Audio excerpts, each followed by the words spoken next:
Abdul Kalam achievers academy. இன்றைக்கி நம்ம பார்க்கக்கூடிய டாபிக் என்ன அப்படின்னா, நேஷ்னல் சிம்பிள்ஸ் இன் இந்தியாவுடைய தேசிய சின்னங்கள் பற்றி பார்க்க போகிறோம். அந்த பார்க்குறதுக்கு முன்னாடி ஒரு திருக்குறள்லேருந்து ஸ்டார்ட் பண்ணி போகலாம். ஸோ ஊக்கமுடைமை அதிகாரத்துலேருந்து ஒரு குறள் கொண்டு வந்திருக்கேன். அந்த திருக்குறள் ரொம்ப ரொம்ப யூஸ்ஃபுல்லாகவும் இருக்கும். அதை பற்றி பார்க்கலாம். உள்ளுவதெல்லாம் உயர்வுள்ளல் மற்றது தள்ளினும் தள்ளாமை நீர்த்து அப்படின்ட்டு அழகான ஒரு குறளை பார்த்திங்கன்னா திருவள்ளுவர் கொடுத்துருக்காரு. இந்த குறளுடைய பொருள் விளக்கம் என்ன அப்படின்னு பார்த்தீங்கன்னா, நாம் எண்ணக்கூடிய எண்ணங்கள் பார்த்திங்கன்னா உயர்வாக இருக்கணும். நாம் எண்ணக்கூடிய எண்ணங்கள் உயர்வாக இருக்கணும்.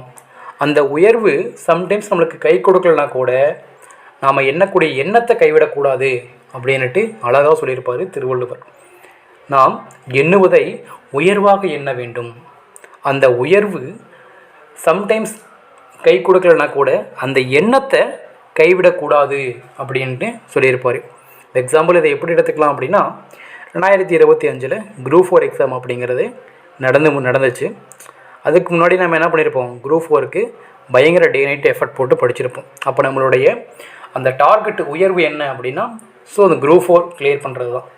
அதுக்கு நம்ம டே நைட்டாக எஃபர்ட் போட்டு படிச்சிருப்போம், ஓகேவா.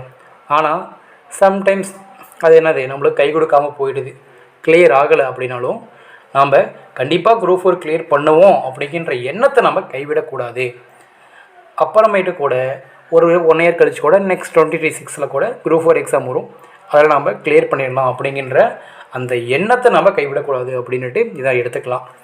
ஸோ வாழ்க்கைக்கு தேவையான அனைத்து சிறப்புகளையும் நம்ம திருவள்ளுவர் பார்த்திங்கன்னா திருக்குறள் வச்சுருக்காரு. ஸோ அதனால் டெய்லியும் திருக்குறள் படிங்க, எக்ஸாம் பாயிண்ட் ஆஃப் வியூலையும் படிங்க, ரொம்ப யூஸ்ஃபுல்லாக இருக்கும். ஓகே. ஸோ நம்ம இப்போது டாபிக்ஸ்குள்ளே போயிடலாம். இந்தியாவோட தேசிய சின்னங்கள். இந்தியாவோட தேசிய சின்னங்கள் பொறுத்த வரைக்கும் 1950 இந்த காலகட்டங்களில் 3 விதமான தேசிய சின்னங்களை பார்த்திங்கன்னா இந்திய கவர்மெண்ட் பார்த்திங்கன்னா அப்ரூவ் பண்ணாங்க. அது என்னென்ன அப்படின்னு பார்த்தீங்கன்னா, ஆலமரம், தாமரை அண்டு மாம்பழம். இந்த 3மே 1950 தான் பார்த்திங்கன்னா இந்தியன் கவர்மெண்ட் அப்ரூவ் பண்ணுறாங்க. இதுக்கு நம்ம ஒரு சில ஷார்ட்கட்டும் வச்சுக்கலாம்.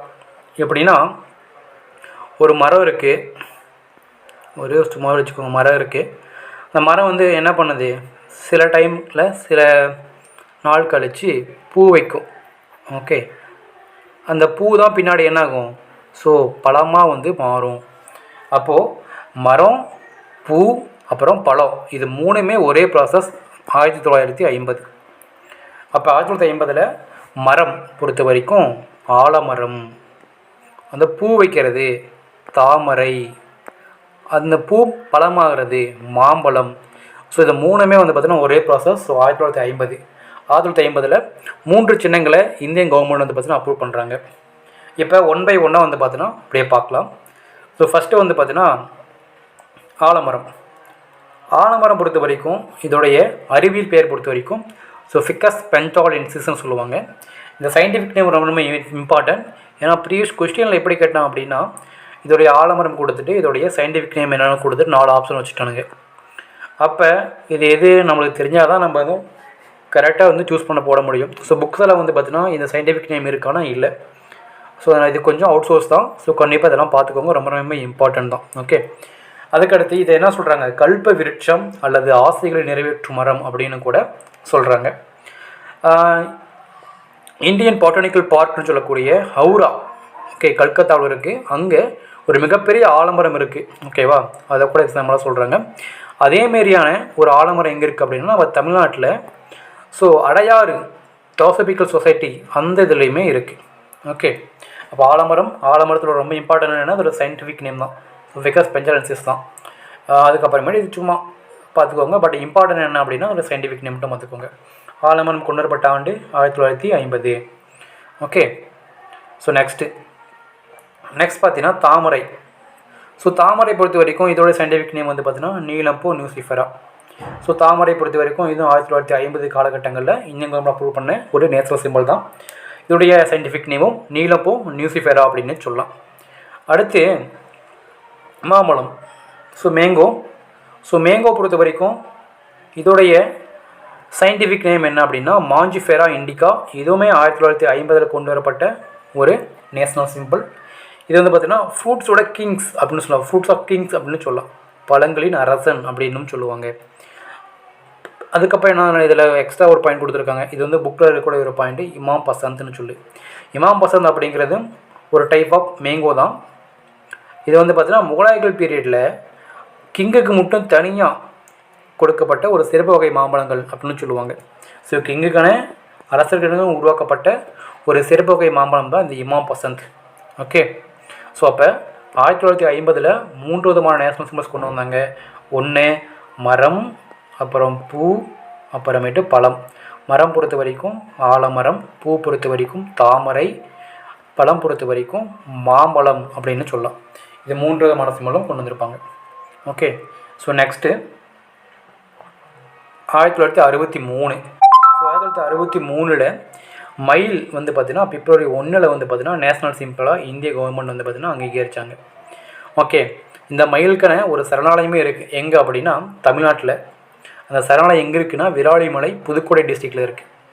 ஓகே. இதோடைய அறிவியல் பேர் என்ன அப்படின்னா பேவோ கிறிஸ்டாட்டஸ்ன்னு சொல்லுவாங்க. இந்த மயிலுக்கு வந்து பார்த்திங்கன்னா போர்வை போர்த்திய கடையில் உடலில் ஒருவர் தான் பேகன். அதை பற்றியும் நம்மளுக்கு சும்மா கொடுத்துருப்பாங்க, அதையும் பார்த்துக்கோங்க.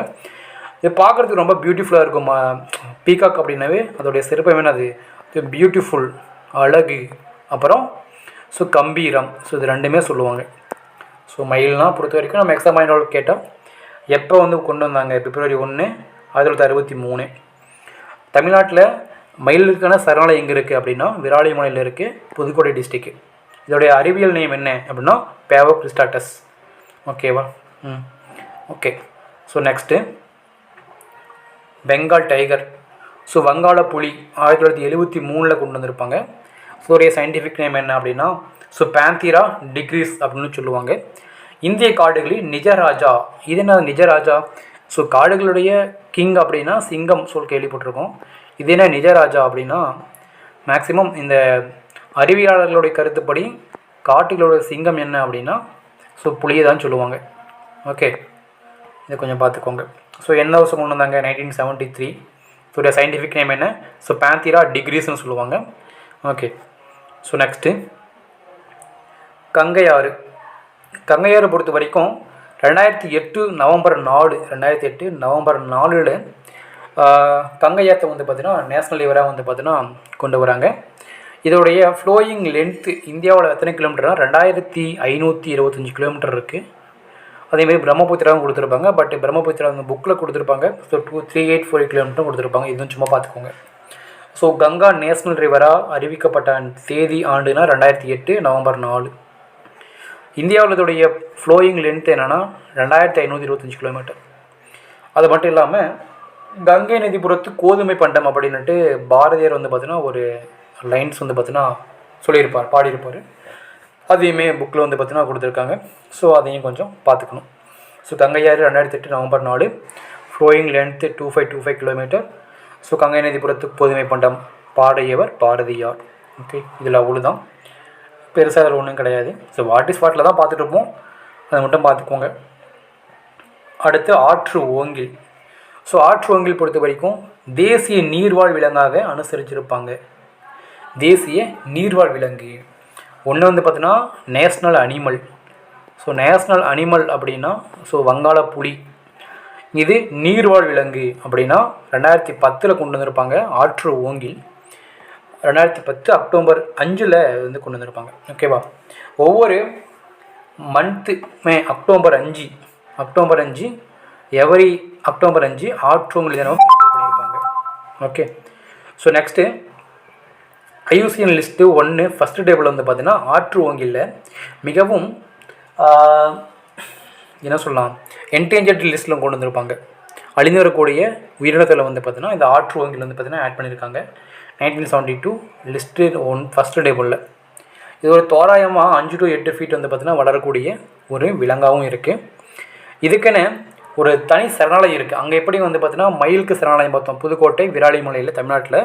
அதேமாரி இங்கே வந்து பார்த்திங்கன்னா பீகாரில் விக்ரமசீலா அப்படின்ட்டு ஒரு சரணாலயம் வந்து பார்த்திங்கன்னா கொடுத்துருக்காங்க ஆற்று ஓங்கிலுக்கு. இதோடைய சயின்டிஃபிக் நேம் என்ன அப்படின்னா பிளாட்டனிஸ்டா கேங்கிடிகா அப்படின்னு சொல்லிட்டு இதோடைய அறிவியல் நேம்.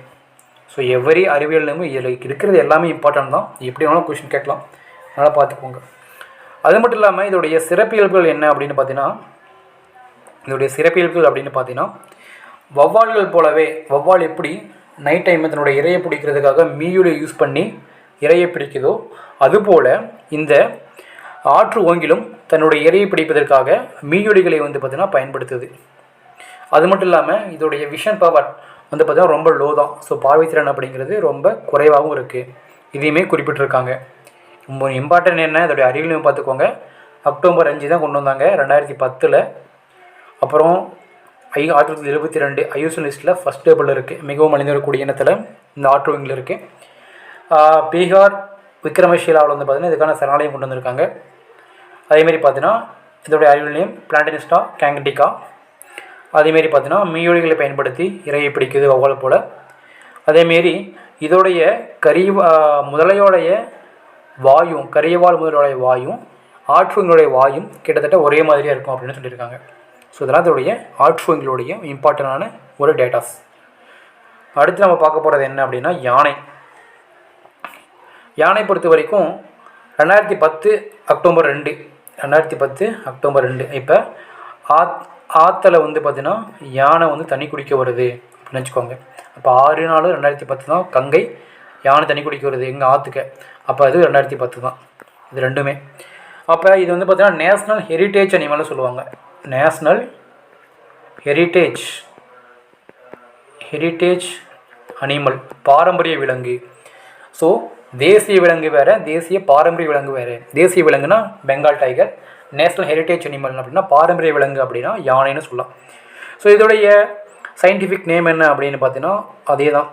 ஸோ எலிஃபாஸ் மேக்ஸிமஸ் இண்டிகஸ்ன்னு சொல்லுவாங்க இதோடைய சயின்டிஃபிக் நேம். அடுத்து பார்த்தீங்கன்னா லாக்டோபேசிலஸ். இது பார்த்தீங்கன்னா ஒரு நுண்ணுயிரின்னு சொல்லக்கூடிய லாக்டோபேசிலஸ் ஒரு பாக்டீரியா. இதை என்ன பண்ணியிருப்பாங்க, ஸோ நேஷ்னல் நுண்ணுயிரியா பார்த்தீங்கன்னா இந்தியன் கவர்மெண்ட் 2012 பார்த்தீங்கன்னா கொண்டு வந்திருப்பாங்க. ஓகே, இதுக்குமே ஒரு ஷார்ட்கட் வச்சுக்கலாம் கொஞ்சம் ஃபன்னியாக. தசாவதாரம் படம் பார்த்துருப்பீங்க. அப்போ அதில் எப்படி ஒரு வைரஸ் இருக்கும், வைரஸ் சுனாமி அந்த வைரஸ் பார்த்தீங்கன்னா லாஸ்ட்டாக அழிச்சிரும். அதுபோல் லாக்டோபேசிலஸ் அப்படிங்கிறது ஒரு நுண்ணுயிரி. அது எப்போ 2012 நம்ம தெரியும். அந்த 2012 அந்த ஓல்டு போன வீடியோவில் சொல்லியிருப்போம். அந்த 2012 உலக அழிய போகுது அப்படின்ட்டுலாம் ஒரு சில காமிக்ஸ்லாம் சுற்றிட்டு இருந்துச்சு. அது மேக்ஸிமம் சுனாமியால் தான் அழிய போகுது அப்படின்னு சொல்லியிருப்பாங்க. அந்த 2012 சுனாமி அந்த படத்தை ஞாபகம் வச்சுக்கோங்க. சுனாமி வந்துச்சு அப்படின்னா அங்கே தசாவதாரத்துலேயும் சுனாமி, அந்த சுனாமி அங்கே அந்த வைரஸ் அழிச்சிச்சு படத்தில். இங்கே என்ன பண்ணால் நுண்ணுயிரி ஞாபகம் வச்சுக்க போகிறோம் 2012. ஓகேவா, லாக்டோபேசிலஸ் அப்படிங்கிற நுண்ணுயிரி. இதோடைய ஃபியூச்சர்ஸ் என்ன அப்படின்னு பார்த்தீங்கன்னா அந்த தயிரை பார்த்தீங்கன்னா பாலிலிருந்து உருவாக்க பயன்படுது தான் இந்த லாக்டோபேசிலஸ் டெல்புருக்கி அப்படிங்கிற நுண்ணுயிரி. ஸோ அதனால தான் என்ன பண்ணுறாங்க, இது பார்த்தீங்கன்னா தேசிய நுண்ணுயிரியாக பார்த்தீங்கன்னா நம்ம இந்திய கவர்மெண்ட் பார்த்தீங்கன்னா கொண்டு வந்திருக்கு. ஓகே, ஸோ நெக்ஸ்ட்டு தேசிய ஊர்வன வகை. தேசிய ஊர்வன வகையை பொறுத்த வரைக்கும் ராஜநாகம், ஸோ கிங் கோப்ரான்னு சொல்லக்கூடியது உலகிலேயே கூடு கட்டி அதில் முட்டை வச்சு இனப்பெருக்கம் செய்யக்கூடிய ஒரே பாம்பு வகை இந்த ராஜநாகம் தான். இது சாதாரணமாக 12 அடி நீளம் வளரக்கூடியது. 25 இயர்ஸ் டியூரேஷன் லைஃப் பீரியட் 25 வருஷம் சொல்கிறாங்க. இதோடைய அறிவியல் நேம் என்ன அப்படின்னு பார்த்தீங்கன்னா ஓபியோபக்கஸ் கன்னா அப்படின்னு சொல்லுவாங்க. ஓபியோபக்கஸ் கன்னா அப்படிங்கிறது இதோடைய அறிவியல் நேம். ஓகே, ஸோ நெக்ஸ்ட்டு தேசிய கொடி, நேஷ்னல் ஃப்ளாக் பற்றி பார்க்க போகிறோம். தேசிய கொடி பொறுத்த வரைக்கும் அரசியல் நிர்ணய சபையெல்லாம் பார்த்தீங்கன்னா ஒப்புதல் வழங்கப்பட்டுச்சு. எப்போது, ஜனவரி 22, 1947. ஸோ அப்போயும் அந்த டேட்டையே என்ன பண்ணாங்க, இது வச்சுக்கிட்டாங்க. இதோடைய நீள அகலம் 3:2 என்ற ரேஷியோவில் இருக்கணும். இதோடைய நீள அகலம் 3:2 என்ற ரேஷியோவில் இருக்கணும். எப்படி இருக்கலாம், அப்போ 1500 × 1000 ஸோ mm, அப்படி இல்லைன்னா 1200 × 800 இப்படி அந்த 3:2 ரேஷியோவில் இருக்கணும். இதை பேஸ் பண்ணிவே யூபிஎஸ் ஒரு எக்ஸாம் கொஷின் கேட்டிருந்தாங்க. இது மாதிரி 4 ஆப்ஷன் கொடுத்துட்டாங்க. அதில் விச் ஒன் இஸ் கரெக்ட்னு கேட்டிருந்தாங்க. அப்போ 3:2 ரேஷியோவில் எது வந்துச்சோ அதை சூஸ் பண்ணால் அதுதான் கரெக்டாக இருந்திருக்கும். ஓகே, அப்போது தேசிய கொடியோடைய நீள அகலம் 3:2. அப்புறமேட்டு நம்மளுடைய தேசிய கொடி பார்த்தீங்கன்னா 3 நிறங்களை பார்த்தீங்கன்னா கொண்டு வந்திருக்கும். அது என்ன நிறங்கள் அப்படின்னு பார்த்தா காவி நிறம், பச்சை அண்டு வெள்ளை ஒவ்வொரு கலருமே அதோடைய சிறப்பியல்பு கொடுக்கும். ஸோ காவி அப்படின்னா ரொம்ப தைரியமாக இருக்கும், அப்புறம் தியாகத்தை வெளிப்படுத்தக்கூடியதாக இருந்துச்சு. பச்சை பார்க்குறதுக்கு ரொம்ப செழுமையாக இருக்கும், வளமையாக இருக்கும். ஸோ வயல் பொறுத்த வரைக்கும் ரொம்ப வயல் எல்லாமே பச்சையாக இருக்கும், ரொம்ப செழுமையாக இருக்கும், பார்க்குறதுக்கு ரொம்ப வளமாக இருக்கும். ஸோ அதனால் பச்சை நிறத்தை ஞாபகம் வச்சுக்கோங்க. வெள்ளை வெள்ளை பார்த்தா ரொம்ப பார்த்திங்கன்னா தூய்மையாக இருக்கும், அதுமாதிரி பார்த்திங்கன்னா நேர்மையாக இருப்பாங்க, நேர்மை, அப்புறம் அமைதி. ஸோ இது 3 வெள்ளைக்கு உண்டான ஒரு இம்பார்ட்டண்டான சிறப்பியல்புகள் சொல்லலாம். அசோக சக்கரம் பொறுத்த வரைக்கும் 3 கலர் இருக்கும்படி நடுவில் அசோக சக்கரம் இருக்கும். அசோக சக்கரம் பொறுத்த வரைக்கும் அறவழி அண்டு அமைதியை வெளிப்படுத்தக்கூடியதாகவும் இருக்கும். இந்த தேசிய கொடியை பார்த்தீங்கன்னா டிசைன் பண்ணவர் யார் அப்படின்னு பார்த்தீங்கன்னா பெங்காலி வெங்கையா. ஸோ பெங்காலி வெங்கையா தான் என்ன பண்ணியிருப்பார், டிசைன் பண்ணியிருப்பார். இவர் ஆந்திராவை சேர்ந்தவர். இந்தியாவின் முதல் தேசிய கொடி பார்த்தீங்கன்னா எந்த இடத்துல நெய்யப்பட்டுச்சு, இதுவுமே கொஷினை கேட்பாங்க. எங்கன்னா வேலூர் குடியாத்தம் எங்கே இருக்குன்னா தமிழ்நாட்டில் தான். நம்மளுக்கு இதை தெரியலாம் ஒன்றும் பண்ண முடியாது. அதுக்கடுத்து முதல்ல தேசிய கொடியை ஏற்றினவர் யார் ஏற்றிருப்பாங்க? ஸோ நேரு தான் ஏற்றிருப்பார் ஆகஸ்ட் 15 1947. அவர் தான் முதல் பிரைம் மினிஸ்டர். அவர் தான் பார்த்தீங்கன்னா தேசிய கொடியை ஏற்றிருப்பார். ஸோ சுதந்திர தினத்தை அப்போது பார்த்தீங்கன்னா பிரைம் மினிஸ்டர் தான் பார்த்தீங்கன்னா நேஷனல் ஃப்ளாக் ஏற்றுவாங்க. அதே பார்த்தீங்கன்னா ரிப்பப்ளிக் டே குடியரசு தினத்துக்கு பார்த்தீங்கன்னா பிரசிடென்ட் தான் ஏற்றுவாங்க. குடியரசு தினம் அப்படின்னா குடியரசுத் தலைவர் ஏற்றுவாங்க. அதே சுதந்திர தினம் அப்படின்னா பிரைம் மினிஸ்டர் பார்த்தீங்கன்னா நேஷனல் ஃப்ளாக் பார்த்தீங்கன்னா ஏற்றுவாங்க. இதுதான் பார்த்தீங்கன்னா மரபாக இருந்திருக்கு. ஓகே, அதுக்கடுத்து இந்த அப்போ ஃபஸ்ட்டு ஏற்றின அந்த நேஷ்னல் ஃப்ளாக்கு இப்போ எங்கே இருக்குது அப்படின்னு பார்த்தோமா, ஸோ சென்னையில் புனித ஜார்ஜ் கோட்டை அப்படின்னு சொல்லிட்டு அருங்காட்சியகத்தில் பாருக்காக வச்சுக்கப்பட்டிருக்கு. ஃபஸ்ட்டு ஏற்றப்பட்ட அந்த நேஷ்னல் ஃப்ளாக் சென்னை புனித ஜார்ஜ் அருங்காட்சியகத்தில் இருக்குது. அசோக சக்கரம் பார்த்துருப்போம். இந்த நேஷ்னல் ஃப்ளாக்னால் அதோடைய சென்ட்ரலில் பொசிஷன் இருந்திருக்கும். ஸோ அந்த அசோக சக்கரம் மொத்தம் 24 ஆரங்களை கொண்டிருக்கும் அப்படின்னு சொல்கிறாங்க. ஓகே, நெக்ஸ்ட்டு தேசிய இலச்சினை. தேசிய இலச்சினை பொறுத்த வரைக்கும் இதை டிசைன் பண்ணவர் யார் அப்படின்னா மாதவ் சகானின்னு சொல்லுவாங்க. இதோடைய சாரநாத் அசோகத்தூண் அதை பார்த்தீங்கன்னா 4 சைடும் சிங்கங்கள் இருக்கும். சம் ட்ராயிங் கொஞ்சம் வரல, வச்சுக்கோங்க, சிங்கம்னு வச்சுக்கோங்க. 4 சைடுமே ஒன்றுக்கு ஒன்று ஆப்போசிட் இருக்கிற மாதிரி சிங்கங்கள் இருப்பதுனா இருக்கும். இந்த தேசிய இலச்சினை பார்த்தீங்கன்னா ஏற்றுக்கொள்ளப்பட்ட நாள் ஜனவரி 26, 1950. ஸோ இதில் 2 பார்ட்டாக இருக்கும். ஒன்று பார்த்தீங்கன்னா அந்த சிங்கங்கள் உருவங்கள் இருக்கப்படி ஒரு பாட்டு இருக்கும். ஸோ கீழே பார்த்தீங்கன்னா இப்படி ஒரு பாட்டு இருக்கும். ஸோ அப்போ மேல் பார்ட் பொறுத்த வரைக்கும் மேல் பார்த்தீங்கன்னா 4 சிங்கங்கள் ஒன்றுக்கு ஒன்று ஆப்போசிட்டாக இருக்கும். ஓகேவா? அதேமாரி பார்த்தீங்கன்னா கீழ்ப்பக்கம் அடிப்பக்கம் பார்த்தீங்கன்னா ஒரு அசோக சக்கரம் நடுவில் கொடுத்துருப்பாங்க. அதில் ஒரு வாசகமும் பொறிக்கப்பட்டிருக்கும். அது என்னென்னா சத்தியமேவ ஜெயதே அப்படிங்கிற ஒரு வாசகமும் பொறிக்கப்பட்டிருக்கும். இந்த சத்தியமேவ ஜெயதே எங்கேருந்து எடுத்திருப்பாங்க அப்படின்னா முண்டக உபனிஷம் அப்படிங்கிற ஒரு நாவலேருந்து எடுத்திருப்பாங்க. இது தேவநாகரி ஸ்டைலில் எழுதப்பட்டுச்சு. தமிழில் என்ன சொல்லுவாங்க, வாய்மையே வெல்லும் அப்படின்னு சொல்லுவாங்க. இந்த முண்டக சத்தியமேவ ஜெயதேக்கு தமிழ் மீனிங் வாய்மையே வெல்லும். ஸோ இந்த கீழ்ப்பகுதியிலையுமே கிட்டத்தட்ட ஒரு 4 அனிமல்ஸோடைய உருவங்களும் இருக்கும். அது என்னென்ன அனிமல்ஸு, அந்த அனிமல்ஸ் எதை பார்த்தீங்கன்னா வெளிப்படுத்துது அதையுமே பார்க்கணும். இதுவே மேட்ச் ஆஃப் ஃபாலோயிங்கில் கொடுத்து கூட கேட்கலாம். ஸோ ஃபஸ்ட்டு யானையோடைய ஆற்றல். ரெண்டாவது குதிரைனாவே தெரியும், ஸ்பீடாக ஓடும், ரன். ஸோ காளைனா கடின உழைப்பு.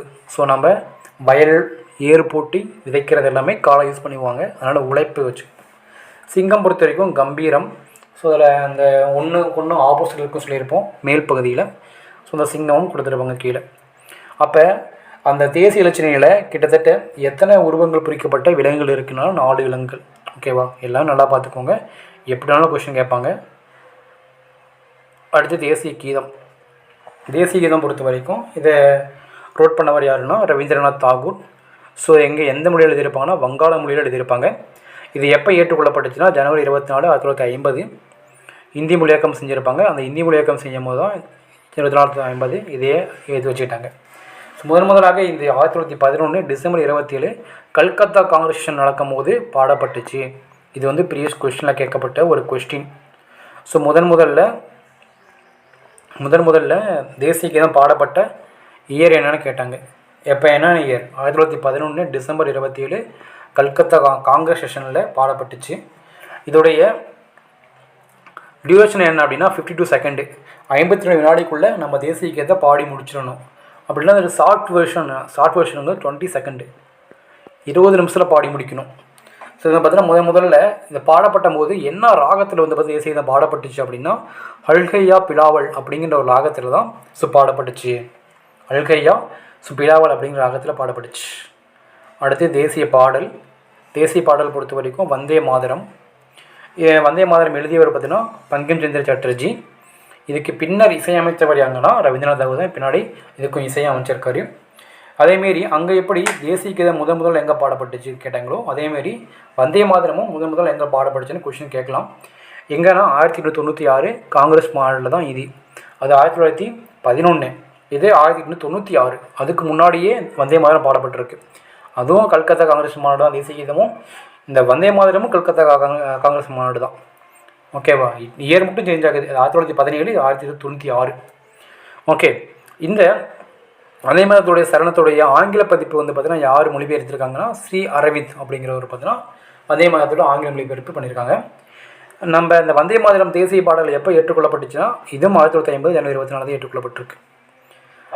இந்த வந்தே மாதரம் வந்து பார்த்தீங்கன்னா எங்கிருந்து எடுக்கப்பட்டுச்சு, இதோட சிறப்பியல்புகள் என்னென்ன அப்படின்னு பார்த்தீங்கன்னா ஆனந்த மடம் 1882 ஆனந்த மடம் அப்படிங்கிற ஒரு நாவல்லேருந்து எடுக்கப்பட்டது தான் இந்த வந்தே மாதரம் என்கின்ற பாடல். இது வந்து பார்த்தீங்கன்னா தேசிய கீதத்துக்கு இணையாக கருதப்படக்கூடிய ஒரு பாடலாகவும் பார்க்கப்பட்டுச்சு. தேசிய பாடலுக்கு இணையாக எதை கருதப்படுது அப்படின்னா நம்ம தேசிய கீதத்துக்கு இணையாக பாடப்படுது தேசிய பாடல் வந்தே மாதரத்தை நம்ம பார்க்க போகிறோம்.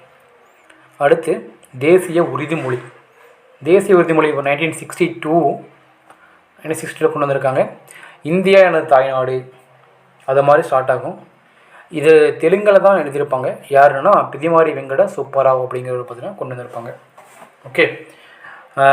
அடுத்து இந்திய நாணயம் பொறுத்த வரைக்கும் பணத்தின் பெயர் நம்ம இந்தியாவில் வந்து பார்த்தீங்கன்னா பணத்துக்குன்னு பெயர் இருக்குது. என்ன? ரூபாய். ஸோ அதேமாரி வந்து பார்த்தீங்கன்னா பாகிஸ்தானுக்கும் ரூபாய் தான், ஸ்ரீலங்காவுக்கும் ரூபாய் தான். இது மாதிரி ஒரு கொஷினில் பார்த்துருப்போம். ஸ்கூல் புக்கில் ஒரு கொஷினில் கொடுத்துட்டு பணத்துக்கு பெயர் என்னென்னு கேட்டிருப்பாங்க. ஸோ ஆஸ்திரேலியா டாலர் இப்படிலாம் பார்த்துருப்போம். அது மாதிரி இந்தியாவில் பார்த்தீங்கன்னா பணத்துக்கு பேர் ரூபாய்னு சொல்லுவாங்க. இது வந்து பார்த்தீங்கன்னா ஷெர்ஷா சூரி அவர்களால் வெளியிடப்பட்ட வெள்ளி நாணயத்திற்கு ரூபியா என்று பெயர். இந்த ரூபியா தான் பின்னாடி மருவி ரூபாய் அப்படிங்கன்னு வந்திருக்கு. ஓகே.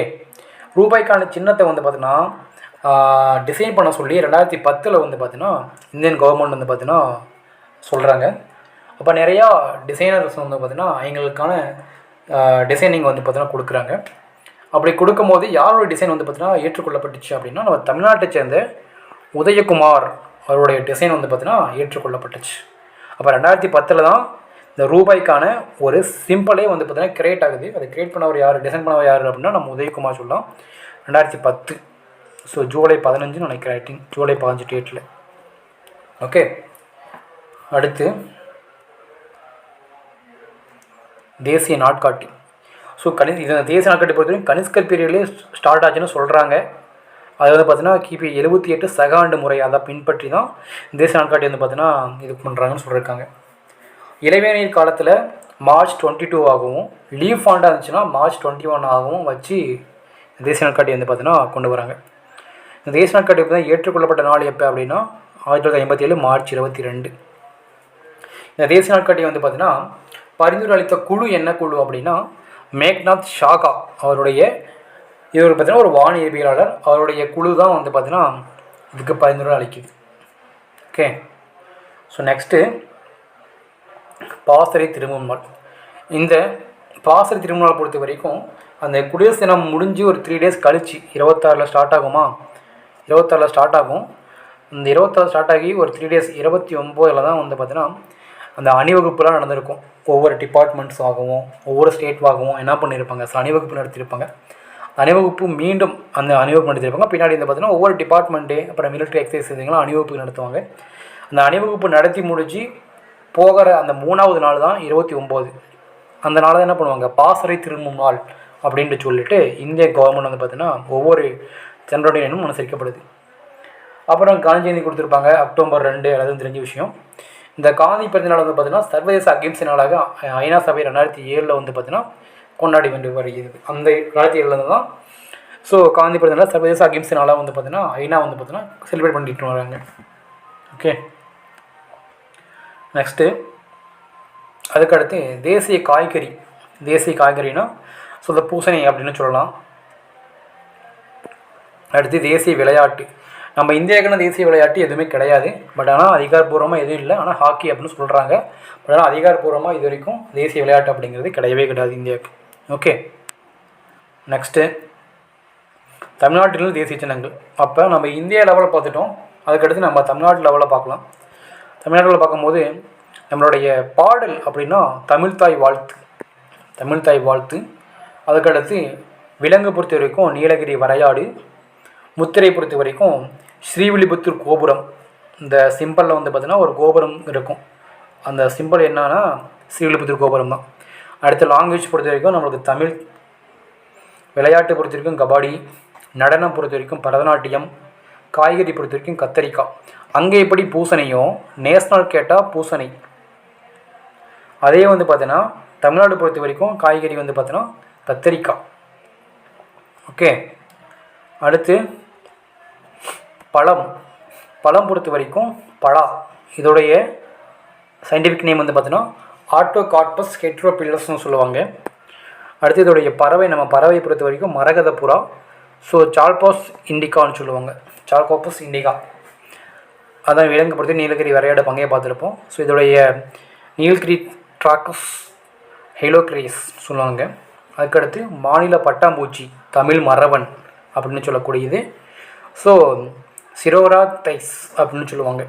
மலர் பொறுத்த வரைக்கும் செங்காந்தாள். ஸோ குளோரியஸோ சூப்பர்பா. ஸோ இதுவுமே ப்ரீவியஸ் கொஷின் தான். இதை தான் கேட்டாங்க, இதுவும் கேட்டிருக்காங்க. ஸோ செங்காந்த மலர் கொடுத்துட்டு இதோடைய அறிவியல் நேம் என்ன கேட்டாங்க. அப்போ குளோரியஸோ சூப்பர்பா அப்படிங்கிறது இதோடைய சயின்டிஃபிக் நேம். மரம் பொறுத்த வரைக்கும் தெரியும் பனை மரம். பொராசஸ் ஃப்ளாஃபலிஃபர்னு சொல்லுவாங்க. முழக்கம் வந்து பார்த்திங்கன்னா வாய்மையை வெல்லும். ஸோ அறிஞர் அண்ணா வந்து பார்த்திங்கன்னா இதை ட்ரான்ஸ்லேட் பண்ணி கொண்டு வந்திருப்பாங்க. ஓகே, அடுத்து தேசிய சின்னங்கள் அவருடைய அறிவியல் பெயர்கள் அங்கேயே பார்த்துருப்போம். இருந்தாலும் இன்னும் ஒரு தடவை பார்த்துடலாம். தேசிய விலங்கு வங்காள புலி. So Bandra decrease. எப்போ கொண்டு வந்தாங்க புலி? எப்போ கொண்டு வந்தாங்க? 1973. தேசிய பறவை மயில். பேவோக்ரிஸ்டாட்டஸ் 1963 கொண்டு வந்திருப்பாங்க. தேசிய மரம் ஆலமரம். ஃபிக்கஸ் பெஞ்சாலின்சிஸ் 1950 கொண்டு வந்திருப்பாங்க. தேசிய பழம் மாம்பழம். மாஞ்சிஃபெரா இண்டிகா இதுவுமே 1950 கொண்டு வந்திருப்பாங்க. அதுக்கடுத்து தேசிய ஊர்வன நாகம். ஓபி போகஸ் ஹன்னான்னு சொல்லுவாங்க. தேசிய நீர்வாழ் விலங்கு ஆற்று ஓங்கில். பிளாட்டனிஸ்டா கேங்கட்டிகா இது 2010. அப்போ 2010 2 வரும். ஆற்றுல தான் வந்து பார்த்திங்கன்னா யானை வந்து தண்ணி குடிக்கணும்னு சொல்லியிருப்போம். அப்போ ஹெரிட்டேஜ் அனிமலும் யானையும் சொல்லுவாங்க. தேசிய பாரம்பரிய விலங்கு யானை. ஓகே, அதோடைய சயின்டிஃபிக் நேம் வந்து பார்த்தீங்கன்னா எலிஃபஸ் மேக்சிமஸ் இண்டிகஸ்ன்னு சொல்லுவாங்க. அதுக்கடுத்து தேசிய மலர் தாமரை. ஸோ நீலோஃபோன் யூசிஃபரா. ஸோ இதுவுமே 1950 கொண்டு வந்துப்பட்டுச்சு. ஸோ அப்போ நேம் கொடுத்துட்டு அதோடைய இயர் மேட்ச் பண்ணி சொல்லலாம். அதெல்லாம் சயின்டிஃபிக் நேம் கேட்கலாம். அடுத்து ஒரு நேஷனல் சிம்பல் பற்றி ஃபுல்லாகவே தெரிஞ்சுக்கலாம். அதை பற்றி எப்படி வேணாலும் கொஸ்டின் கேட்கலாம். ஸோ நீங்கள் பார்த்துக்கலாம். ஓகே, ஸோ நெக்ஸ்ட்டு ஒரு பாக்ஸ் அட்டை கொடுத்துருப்பாங்க புக்கில். கொடிக்காத்த குமரன் பற்றி கொடுத்துருப்பாங்க. கொடிக்காத்த குமரன் யாருன்னு நம்மளுக்கு தெரியும். யார்? திருப்பூர் குமரன் தான். இவருடைய பிறப்பு வந்து பார்த்திங்கன்னா ஈரோடு மாவட்டம் சென்னிமலையில் பிறந்திருக்காரு. ஸோ இளம் வயசுலேயே வந்து பார்த்திங்கன்னா இந்த விடுதலை உணர்வு அப்படிங்கிறது இவர்கிட்ட இருக்குது. ஒரு தேசபந்து அப்படிங்கிற ஒரு இயக்கத்திலையும் உறுப்பினராக இருந்திருப்பார். அப்போ என்ன பண்ணாங்க, 1932 காலகட்டங்களில் ஒரு போராட்டம் நடந்திருக்கும். அந்த போராட்டத்தில் என்ன பண்ணுவாங்க, காந்தியை வந்து பார்த்திங்கன்னா கைது செஞ்சுருப்பாங்க. அந்த காந்தி கைதுக்கு என்ன பண்ணுவாங்க, விடுதலை செய்ய கோரி என்ன பண்ணுவாங்க, மிகப்பெரிய ஒரு போராட்டம் அப்படிங்கிறது இந்தியா ஃபுல்லாக நடந்திருக்கும். அப்போ தமிழ்நாட்டிலையும் நடந்துகிட்ருக்கு. அப்போ இந்த தேசபந்து அப்படிங்கிற இளைஞரணிக்கு தலைமையேற்று முன்னாடி நடந்து போன சென்றவர் தான் கொடிக்காத்த குமரன் சொல்லக்கூடிய குமாரசாமி. அப்போ வந்து பார்த்தீங்கன்னா லத்தி சார்ஜ் வந்து பார்த்தீங்கன்னா கொடுக்குறாங்க. அதில் கடுமையான தாக்குதலுக்கு உள்ளாடப்பட்டு என்ன பண்ணுறாரு, ஸோ மூவர்ண கொடிக்கு கீழே பிடிச்சிக்கிட்டே பிடிச்சிக்கிட்டே விழுந்துடுறாரு. அப்புறம் ஹாஸ்பிட்டல் கொண்டு போய் பார்க்குறாங்க, ஆனால் இறந்துறாரு அப்படின்னு சொல்கிறாங்க. ஆனாலும் அவர் இறந்த போதிலும் கொடியை வந்து கீழே விடவே இல்லை. அதனால தான் அவர் கொடிக்காத்த குமரன் அப்படின்னுமே சொல்லப்படுறாங்க. இவருடைய இயற்பெயர் வந்து பார்த்தீங்கன்னா குமாரசாமி அப்படிங்கிறது ஞாபகம் வச்சுக்கோங்க. இயற்பெயர் குமாரசாமி. ஓகே. அதேமாரி பார்த்தீங்கன்னா 2004 இந்த காலகட்டங்களில் தான் என்ன பண்ணுறாங்க, இந்திய அரசு இவங்களுக்கு ஒரு அஞ்சல் தலை வந்து பார்த்தீங்கன்னா வெளியிட்டு சிறப்பித்துச்சு. 2004 அவருடைய 100வது பிறந்தநாள் அப்போது. ஓகே. இது அவ்வளோதான் இது வரைக்கும் நேஷ்னல் சிம்பிள்ஸ். இதை தாண்டி அவங்க கொஷின் கேட்க மாட்ட சான்சஸ் இல்லை. ஒரு நாளில் ஒரு 2 தடவை பாருங்கள், நோட்ஸ் எடுத்துக்கோங்க. உங்களுக்கு ரொம்ப யூஸ்ஃபுல்லாக இருக்கும். அடுத்த வீடியோவில் பார்ப்போம். தேங்க்யூ.